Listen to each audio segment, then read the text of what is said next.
Baik, selamat malam. Assalamualaikum warahmatullahi wabarakatuh. Shalom, Om Swastiastu, Namo Buddhaya, salam kebajikan. Uh, Selamat malam untuk Kak Erika yang bersedia hadir untuk mengikuti wawancara online kita pada malam hari ini. Nah, uh, di sini kita diamanatkan untuk mewawancara salah satu guru yang kita kenal gitu kan, untuk menanyakan beberapa poin penting. Nah, sebelum masuk ke pertanyaan, karena di sini kan kita belum semuanya mengetahui uh, nama lengkap kakak siapa gitu kan. Nah, jadi saya persilakan kakak untuk memperkenalkan diri kakak dulu terlebih dahulu, mulai dari nama, uh, alamat, profesi, masa jabatan, dan sekarang ngajar di sekolah mana gitu. Oke, baik. Selamat malam semuanya. Malam. Saya Erika Eka Putri Deona, SPD. Saat ini saya sedang mengajar di salah satu sekolah negeri yang berada di Kapuas Hulu. Tepatnya itu adalah di SMA Negeri 2 Putu Sibau. Alamatnya itu berada di Jalan Tani Kedamin Hilir atau Putu Sibau Selatan. Untuk masa kerja saya, saat ini saya sudah hampir 6 tahun mengajar atau mengabdikan diri di SMA Negeri 2 Putu Sibau. Kemudian saya dulu lulusannya dari FKIP Untan atau Universitas Tanjung Pula pada tahun 2016. Oke, mungkin itu saja perkenalan singkatnya. Jika ada pertanyaan lagi untuk identitas, saya persilahkan.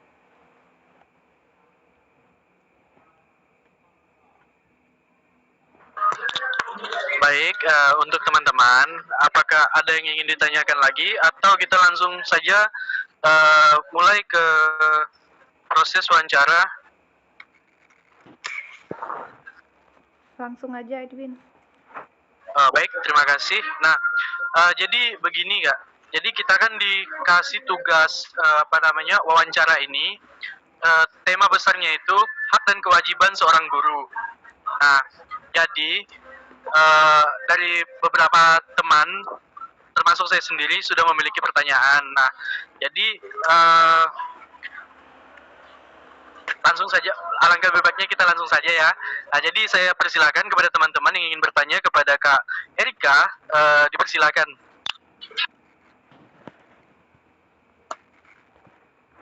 Perkenalkan, nama saya Selistari. Di sini saya ingin bertanya. Nah, kan semenjak pandemi corona ini kan di persekolahan itu Kak kan diberlakukan secara online. Nah, bagaimanakah sistem pembelajaran di sekolah tempat Kakak mengajar? Apakah masih diberlakukan secara online atau sudah tatap muka untuk sekarang? Terima kasih. Oke, bagaimana? Apakah saya langsung menjawab atau dikembalikan lagi kepada moderator? Langsung saja Kak. Langsung ya. Oke, baik, terima kasih atas pertanyaannya Sally. Jadi untuk saat ini memang ya kita sedang dihadapi dengan yang namanya pandemi COVID-19 ya. Nah, kebetulan untuk di salah satu sekolah tempat saya mengajar, memang kita dulu pernah menerapkan sistem pembelajaran online ya, itu selama hampir 1 tahun kita online, kita menggunakan aplikasi maupun media yang telah disediakan oleh Kemendikbud pada saat itu. Nah, jadi untuk saat sekarang ini ya sudah 2 semester ini kita menerapkan sistem pembelajaran offline ya, kita mengalami peralihan dari sistem online menuju ke offline. Nah, itu tentunya apa yang kami lakukan, apa yang kami terapkan itu mengacu kepada keputusan dari dinas provinsi, karena kalau di tingkat SMA kita mengacunya kepada dinas provinsi. Nah, kebetulan kita bernaung di dinas provinsi Kalimantan Barat. Saat ini ya kami sudah menerapkan sistem pembelajaran secara offline, tetapi offline-nya itu adalah 50%. Artinya siswa itu dibagi menjadi 2 shift ya, disesuaikan dengan jumlah kuota seluruh pelajar yang ada di sekolah kami. Jadi siswa dibagi ada shift 1, kemudian dibagi juga shift 2. Tentunya jam pembelajarannya juga kita pangkas. Jadi kalau dulu mungkin 1 jamnya itu adalah 45 menit, nah sementara dengan adanya COVID-19 kita pangkas jadi 35 ataupun 30 menit 1 jamnya, ya. Jadi kalau untuk berbicara kendala, ya memang banyak sekali kendala yang kami temukan di lapangan, ya. Kendala-kendala yang kami temukan di lapangan selama proses pembelajaran. Nah, yang pertama itu kita melihat nih dari peralihan dari online ke offline, ya. Yang pertama kendala yang kita hadapi, yang pastinya ya, yang kita rasakan, mungkin teman-teman juga rasakan, ya, itu adalah penurunan, ya, penurunan minat belajar siswa-siswi atau peserta didik. Nah, jadi selama online itu kan semuanya kita lakukan melalui secara virtual, ya. Nah, jadi siswa-siswi itu jadi motivasi untuk belajarnya itu semakin menurun. Nah, itu kendala pertama yang kita hadapi. Kemudian yang kedua itu kendala yang kita hadapi itu adalah dari segi pendidiknya. Otomatis ya para pendidik juga pasti beradaptasi dengan keadaan dan situasi saat itu juga. Nah, di mana ya kan kalau kita melihat sekarang kan kalau online itu kan semuanya menggunakan teknologi, menggunakan media, ya kan pasti ada keterbatasan beberapa pendidik yang tidak mampu atau masih kaku di dalam menggunakan atau menggunakan media tersebut. Nah, yang pastinya kendala-kendala tersebutlah itulah yang dapat yang mau kami atasi ya supaya hal itu tidak berdampak cukup lama ya apalagi bagi peserta didik dengan kemampuan yang mereka miliki saat ini. Jadi itu kendala-kendala yang kami hadapi. Otomatis itu tadi kemampuan peserta didik dan minat belajar peserta didik yang semakin menurun karena mereka udah terbiasa nih online. Jadi semuanya ibaratkan kayak seperti halnya terabaikan oleh mereka. Jadi karena mereka tidak dikontrol oleh para gurunya gitu.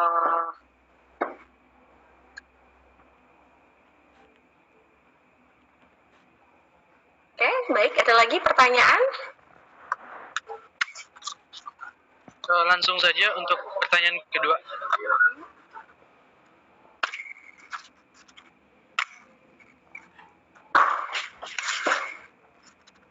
Baik, di sini saya ingin bertanya, apa saja sih hak dan kewajiban kakak sebagai seorang guru?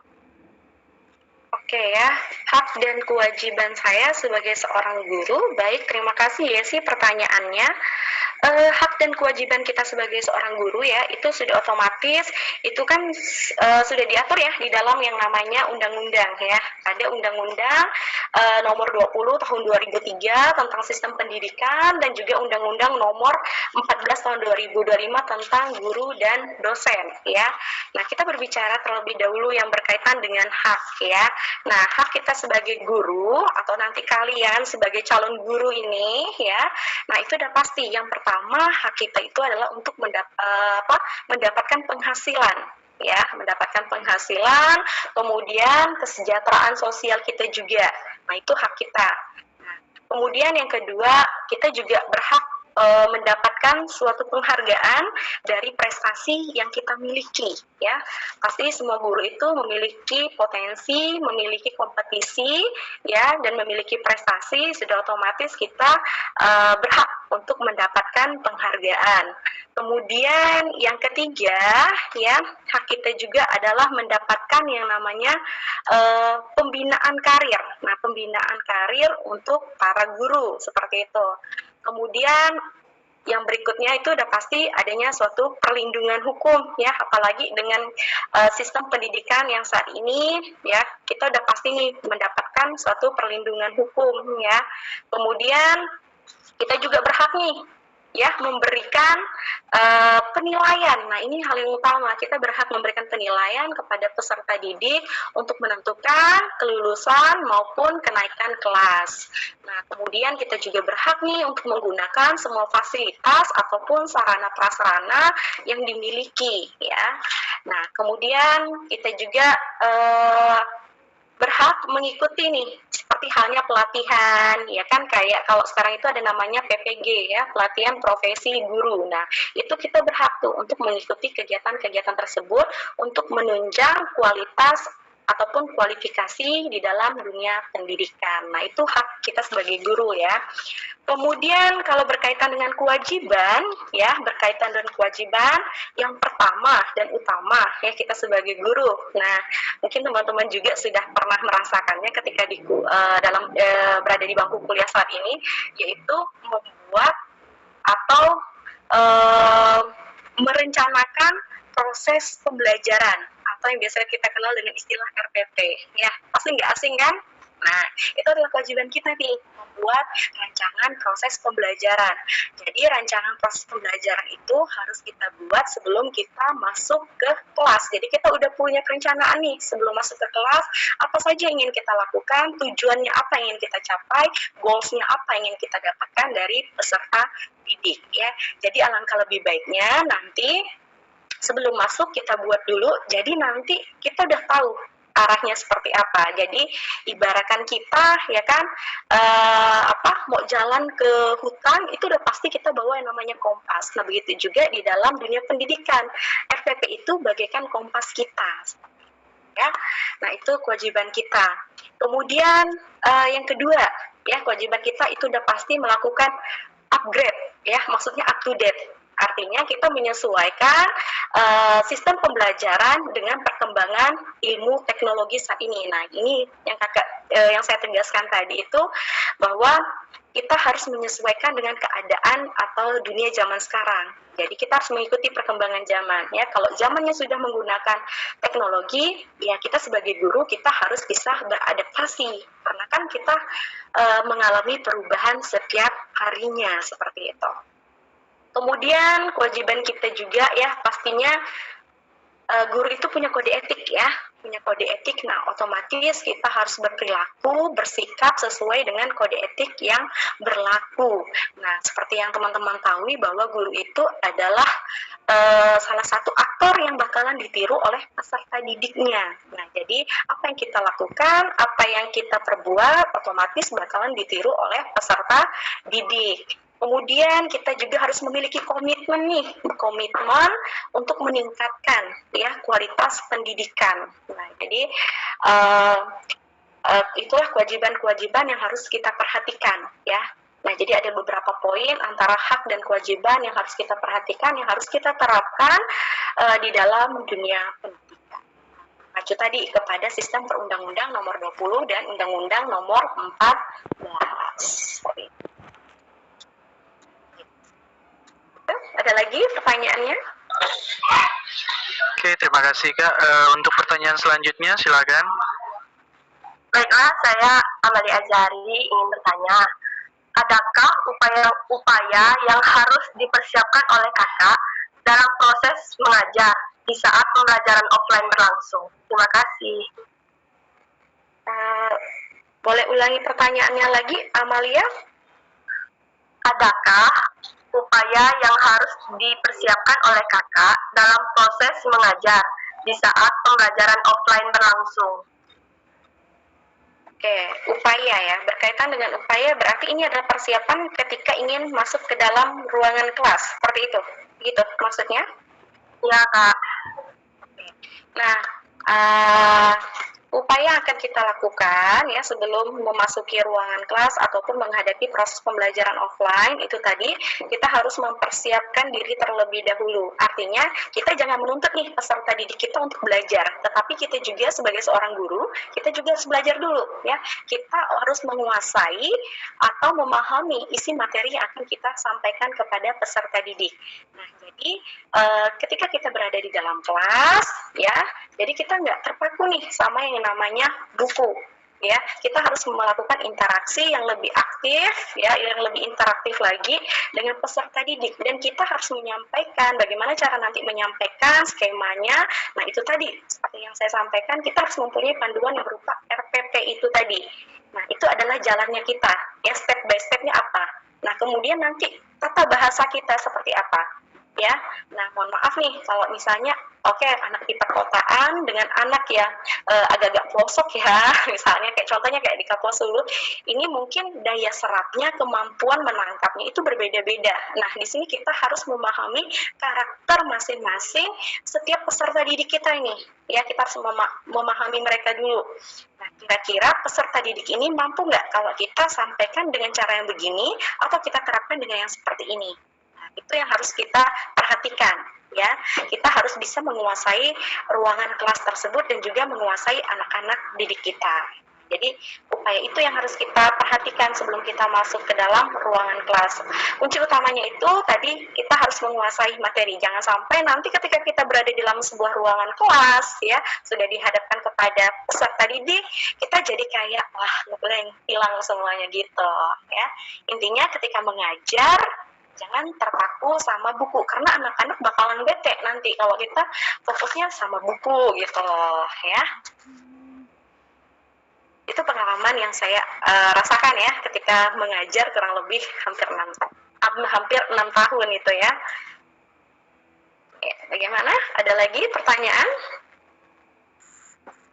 Saya Kak, Oh ya, silakan.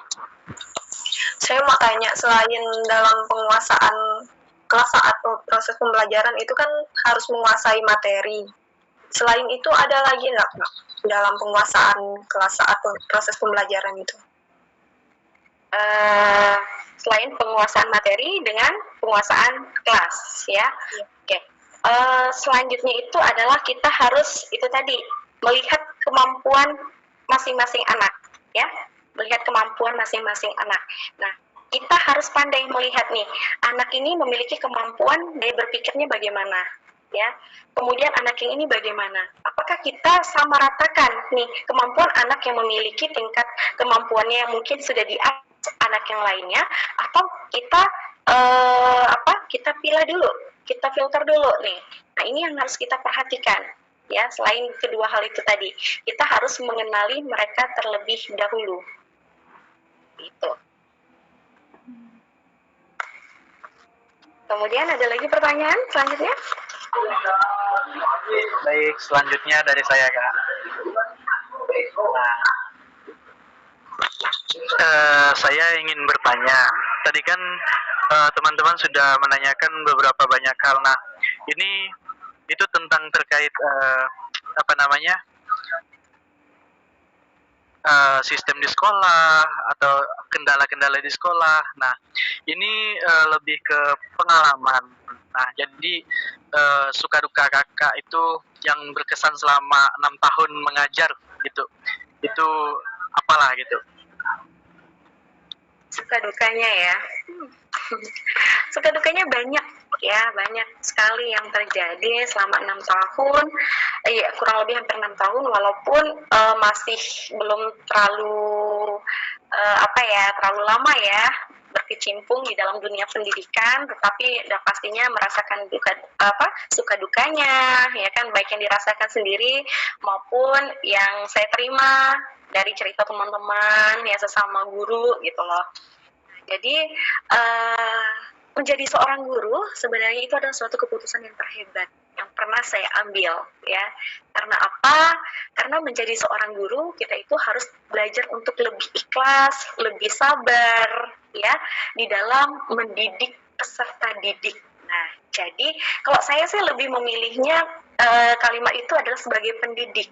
Karena kalau jadi guru semua orang bisa, tetapi kalau untuk mendidik tidak semua orang bisa, ya kan? Nah, makanya guru itu hatinya itu kata orang itu seluas samudra gitu loh. Jadi kalau berbicara suka duka itu banyak sebenarnya ya, banyak sekali. Nah, apalagi di masa-masa pandemi ini ya kan, peralihan seperti yang teman-teman tadi tanyakan di awal dari offline ke online, habis itu ke dalam sistem yang baru gitu loh, new normal. Nah, itu banyak sekali itu suka dukanya ya. Sukanya tadi itu ya kita bisa berinteraksi, kita bisa lebih mengenal banyak peserta didik seperti itu. Kemudian kita lebih mengenal lagi mereka. Kalau nanti teman-teman terjun ke lapangan atau nanti sudah menjadi seorang guru, nanti teman-teman akan merasakan, ya, teman-teman akan tahu, oh gini karakter anak ini, oh seperti ini. Mungkin apa yang dia tunjukkan, apa yang anak-anak tunjukkan kepada kita itu adalah mungkin kita merasakan dia seperti mencari perhatian kita, tetapi apa yang dia lakukan memang itu yang tidak dia dapatkan di dunia luar. Dia mencari ibaratkan perhatiannya itu kepada kita. Nah, kadang itu kita ada kedekatan secara personal kepada peserta didik, ya itu sukanya. Kemudian ketika udah dalam ruangan kelas, ya mungkin tadi kita ada beberapa anak yang menjengkelkan, yang bandel segala macam, tetapi sudah membaur dengan mereka itu, suasananya itu jadi lebih asik gitu loh. Apalagi kalau kita pandai membawa diri yang menyesuaikan ketika kita menjadi seorang pendidik dengan menjadi sebagai teman mereka gitu loh. Bakalan banyak hal-hal baru yang kita eksplor dari mereka. Itu sukanya begitu. Kemudian kalau dukanya yang pasti sih dukanya itu adalah ketika anak itu kalau ada masalah, ya baik itu masalahnya di dalam maupun di luar. Ketika punya masalah di luar kemudian dibawa ke dalam, ya ke dalam lingkungan formal, nah itu jadi dukanya kita loh gitu loh, ya artinya anak itu tidak mampu menyesuaikan atau tidak fokus di dalam proses pembelajarannya. Kemudian apalagi kalau misalnya anak itu apa ya dalam proses penilaian, misalnya ya dalam proses penilaian nilainya kurang atau tidak tuntas atau bahkan tidak naik kelas, nah atau bahkan tidak lulus, nah itu adalah duka kita sebenarnya. Kita dilemanya di situ loh, ya. Kemudian apalagi ya, nah contohnya seperti kakak sekarang masih honor ya, masih honor, otomatis ya duka sebagai guru honor itu banyak juga sih sebenarnya ya. Nah tetapi itulah tadi kita memberikan diri dengan sepenuh hati, ya kan, bagaimanapun ya kan, profesi yang udah kita ambil itu adalah profesi yang sesuai dengan keputusan kita sendiri berdasarkan hati nurani, ya kan. Nah jadi itu tadi ya, bahwa guru itu adalah pahlawan tanpa tanda jasa. Nah, tetapi jangan jangan terpaku dengan pahlawan tanpa tanda jasa juga sih sebenarnya gitu, karena kita juga perlu kebutuhan ekonomi juga, kita nggak menutupi hal itu ya, seperti itu. Jadi itulah suka dukanya ketika saya menjadi seorang guru kurang lebih hampir 6 tahun. Nah, apalagi nih contohnya sekarang kayak sistem perekrutan untuk pegawai negeri sipil, ya itu banyak sekali itu dilema problematikanya hingga saat ini. Contohnya kita dulu kemarin itu masih disetarakan dengan yang namanya PNS ya. Nah, tapi ternyata untuk periode sekarang kita bukan lagi PNS namanya, itu adalah P3K. Sama, namun ada beberapa juga ya yang sedikit berbeda antara PNS dengan P3K. Nah, itu kayaknya juga sih, kita nggak tahu ya ke depannya seperti apa. Semoga ke depannya guru-guru semakin lebih diperhatikan. Walaupun sekarang kebijakan pemerintah pun sudah memperhatikan ya keadaan guru-guru yang sudah sudah lanjut usia ya kan untuk saat ini. Itu aja sih suka dukanya yang dapat saya bagikan ke teman-teman. Ya, jika ada pertanyaan lagi boleh disampaikan. Masih boleh bertanya kan nggak ya? Ya. Nah, untuk mengenali siswa itu kan kita bukan suatu hal yang mudah gitu kan. Ada berbagai macam jenis karakter. Ada yang bisa nerima, ada yang bisa nerima, ada juga yang tidak mau gitu. Dulu waktu pengalaman SMA, saya punya teman tidak mau bergaul sama orang dan selain pokoknya menyendirilah, mendiamkan diri gitu kan.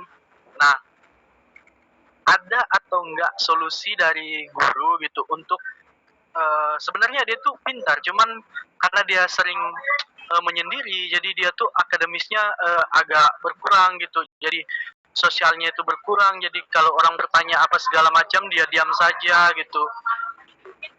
Nah, jadi untuk itu kan biasanya pasti guru-guru juga prihatin pasti dengan dia, dengan nilai akademiknya kan. Nah, ada perlu pendekatan khusus atau kayak mana sih pendekatannya terhadap siswa tersebut gitu? agar dia bisa terbuka dan tidak menyendiri lagi gitu untuk kita. Ya, yang pastinya kalau berdasarkan pengalaman saya, kalau ada siswa yang seperti itu banyak banyak yang saya temukan ya. Ketika mengajar, ketika mendidik itu banyak saya temukan. Kalau menemukan siswa yang seperti itu, kita lihat dulu backgroundnya seperti apa. Ya, backgroundnya itu bagaimana. Karena kan kita ngelihat nih, misalnya dalam satu kelas itu ada 40 atau 30-an anak. Kita ngelihat nih, anak yang sering diam, yang sering aktif, yang sering ini, yang merasa kayak kurang percaya diri, merasa minder, ya kan kita lihat semua terlihat nanti di situ. Nah, kita harus cek nih dulu. Ya kan, kita cek, kita lihat, kita pantau. Ya, jadi tugasnya itu tidak hanya tugas wali kelas ataupun guru BK, tetapi guru mapelnya juga ya, guru mata pelajarannya ketika proses pembelajaran di masing-masing mata pelajaran itu bagaimana responnya. Yang pasti itu tadi kita harus melihat backgroundnya dulu, ya backgroundnya dia.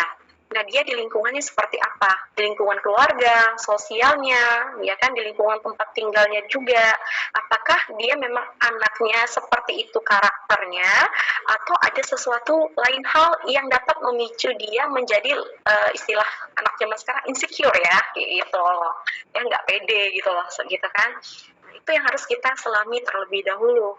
Nah, kalau misalnya anak itu punya kendala, kita lakukan lagi pendekatan. Ya, tergantung masing-masing guru itu memberikan pendekatannya seperti apa. Ya kan, ada yang terkadang guru ya udahlah merasa kayak udah deh bodo amat gitu. Yang penting aku masuk ngajar, jelasin ya udah gitu loh. Tapi ada guru yang kadang lihat oh ini anak nih kenapa gitu kan.